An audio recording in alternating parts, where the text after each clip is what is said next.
Habit number 4 of every successful relationship: connect before you correct. Learn how to connect with your partner before you correct them.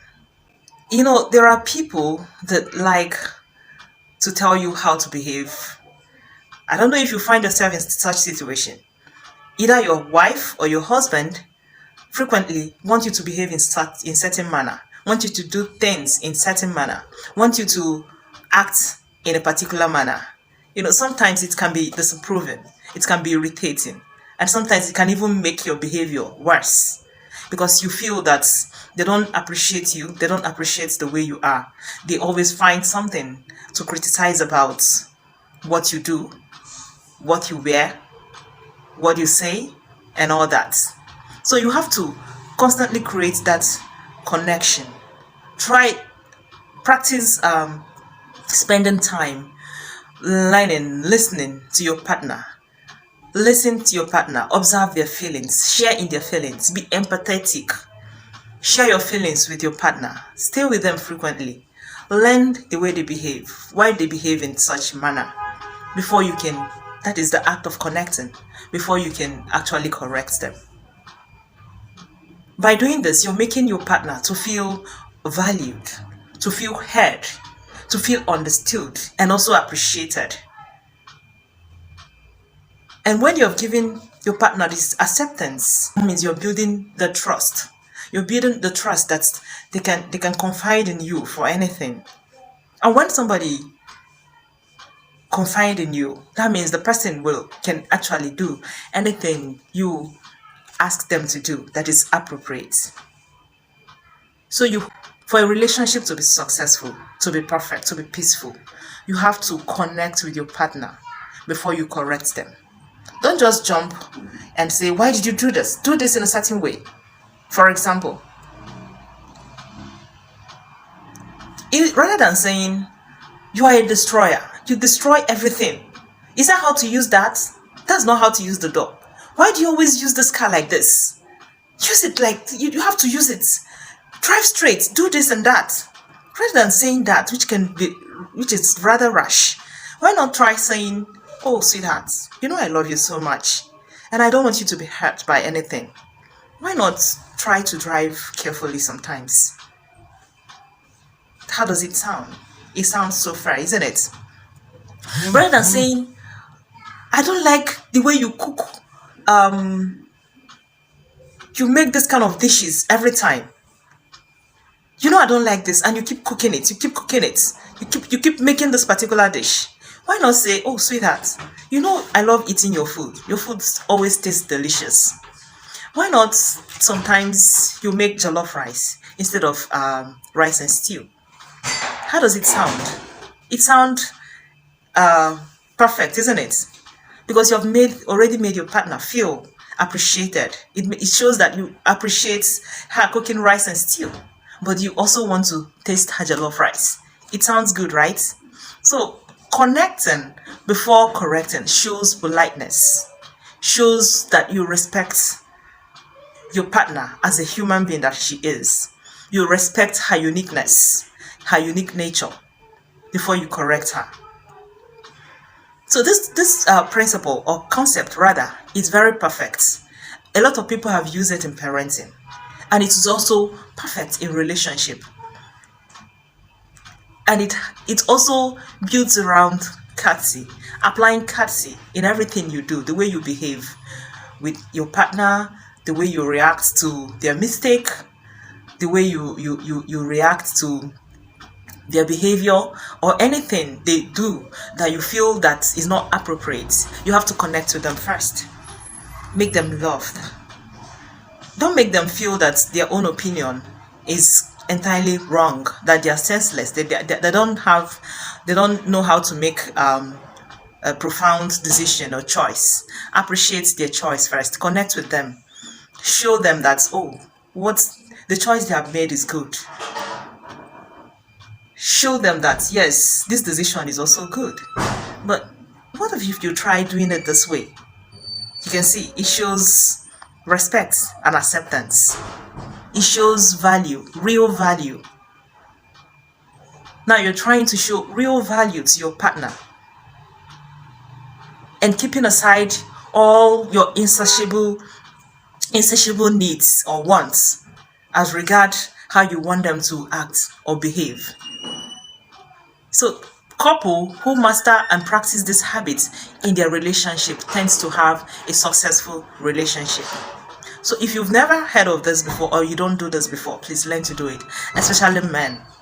Men, you like to be on top. You like to tell some of you men, or should I say some of us rather, I'm not a man, so I have to say some of you, like to tell your wives how to dress, how to eat, how to talk to people, how to react and all that and all that.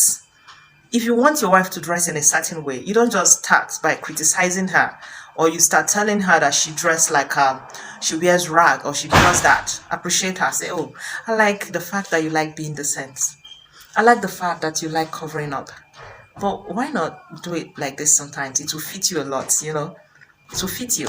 And you can also go ahead and describe how they will look. Oh, how you will see them, you know, how you feel when you see them dressing in such style. That is more appropriate than just jumping into conclusion without paying attention to your partner. So you have to learn to connect with your partner, share in their, empathize with them, show empathy, relate well with them, spend time with them, listen to them when they speak. Master the art of listening. Always listen. Even if you think that they're saying things that are not relevant, listen to them. It shows a spirit of acceptance that you accept them. You also accept their own point of view. All right. So pay attention to them. Listen, hear them, so that you also will be heard. Because of this, most people try to avoid this kind of difficult conversation with their partner. They avoid making these difficult remarks because not everybody know how to give feedback. Not everybody know how to react to a particular action or situation. They just say things, and at the end, they leave their partner either offended, defensive, irritated, or even make them worse, to behave worse in the behavior which they are trying to correct them on. So you have to listen to them, all right? Pay attention to your partner, give them that privilege to express themselves freely. And also, when you're correcting, build a connection before you do that. All right? And don't forget to always say, I love you regardless, but I want this. I still expect this. But don't miss that word, I love. For example, I love your food. I love the way you cook. You cook tasty foods. Wow, sweetheart, I love you so much, and I want you to enjoy all these amenities. But I don't like the way you handle the TV set sometimes. I like you. I want you to enjoy all the luxury. I don't want you to stress yourself. But I don't like the way you handle the washing machine. You see, doing this, you're being polite. Don't just, for example, okay, let's use car, for example. I love the way you drive. Wow, I like to see my wife driving like a boss lady. But I think you have to be very careful. All right, you have to be very careful on the way you apply the road sometimes. Okay, your safety is my priority. When you speak to your spouse like this, it shows connection. You make them feel loved first. So whatever follows, they will listen. They'll say, "Oh, I don't want to hurt myself or my husband. I don't want my husband to lose me. I don't want my wife to lose me. I am so important to my husband. I am so important to my wife." You make them feel loved. Make them feel accepted. Make that connections to be there before you correct them. So that is habit number 4. Practice this. Make it a habit in your relationship and marriage, and you will see yourself begin to experience peaceful marriage and relationship. Thank you so much. And Once again, if you have not subscribed to my channel, please subscribe to this channel and give it a thumbs up. And if there's any topic, anything at all that is bothering you around your marriage that you want us to discuss here, you can leave it there in the comment section. Like I said, always, I will research. What am I here for? I will research and we'll discuss it together. And if there's anything that you feel that I've said that is inappropriate, you can also say it in the comment section so that we clarify it together.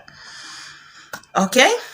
And at this time, I would like you to click on the notification bell so that whenever we make any interesting posts like this, you will get it. Like I said, I will mention just 4 habits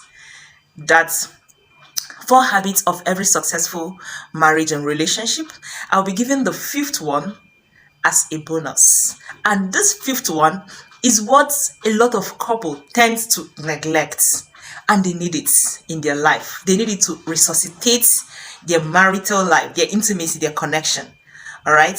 So stay tuned with me. Make sure you subscribe so that when I post it next, you will receive it. You will get a notification, you will watch, you will comment, you will share. Thank you so much once again for listening. In case you don't know me, I still remain your Ifeoma-Marriage. And this channel is Save My Marriage. Marriage is sweet, marriage is divine. We have to work together. We have to put our hands together to make it work. To reduce the rate of divorce, to reduce the rate of separation, to reduce the rate of domestic violence amongst couples. Thank you so much for coming my way. Have a nice day. Bye.